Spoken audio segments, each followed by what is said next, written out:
DD Tamil channel நேயர்களுக்கு அன்பு வணக்கம். சித்தர்வழி மருத்துவத்தில் முதியோர் நலனில் சித்த மருத்துவம்.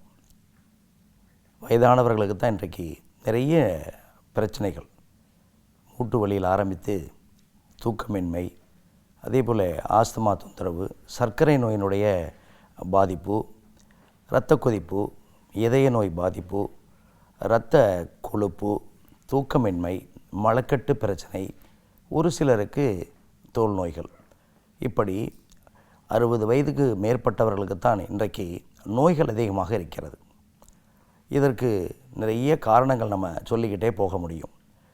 உணவு முறை, அவர்களுடைய உணவு முறை, நேரத்துக்கு சாப்பிட்றாங்களான்னு பார்க்கணும், என்ன சாப்பிட்றாங்க அப்படிங்கிறத பார்க்கணும், சந்தோஷமாக இருக்காங்களாங்கிறத பார்க்கணும்.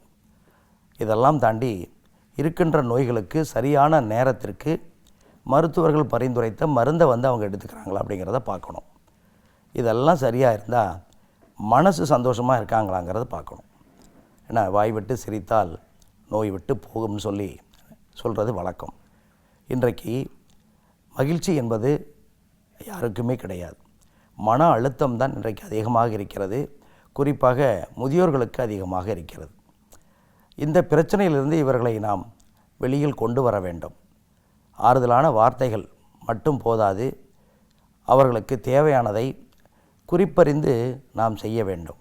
அதைத்தான் அவர்கள் எதிர்பார்ப்பார்கள். அதிகமாக சாப்பிட மாட்டாங்க, அதிகமாக பேச மாட்டாங்க. நம்ம பக்கத்தில் யாராவது உட்கார்ந்து நலம் விசாரிப்பாங்களா, நம்மளுடைய தேவைகளை கேட்டு அதை அவர்கள் நமக்கு செய்து கொடுப்பார்களா என்ற எதிர்பார்ப்பு அதிகமாக இருக்கும்.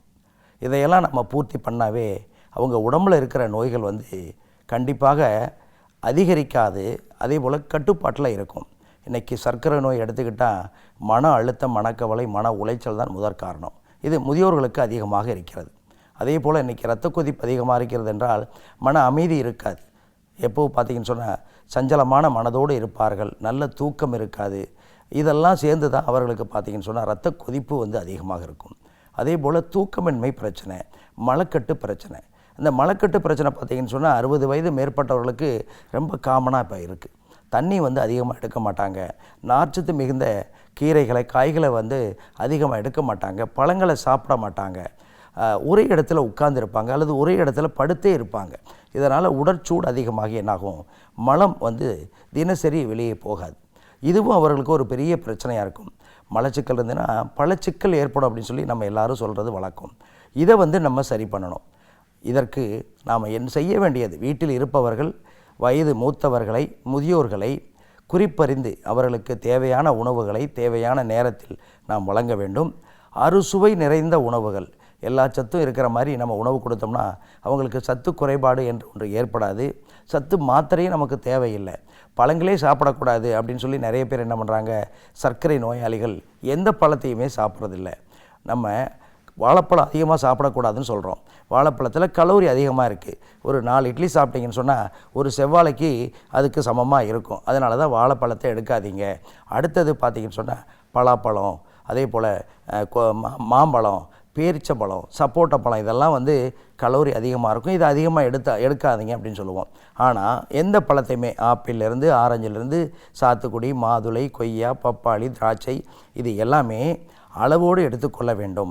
அதே போல் ஏதாவது ஒரு கீரை அவர்களுக்கு உணவில் நம்ம கொடுக்க வேண்டும். அதே போல் அவர்களுக்கு இப்போ பார்த்திங்கன்னு சொன்னால் நிறைய பேருக்கு பல் இருக்காது.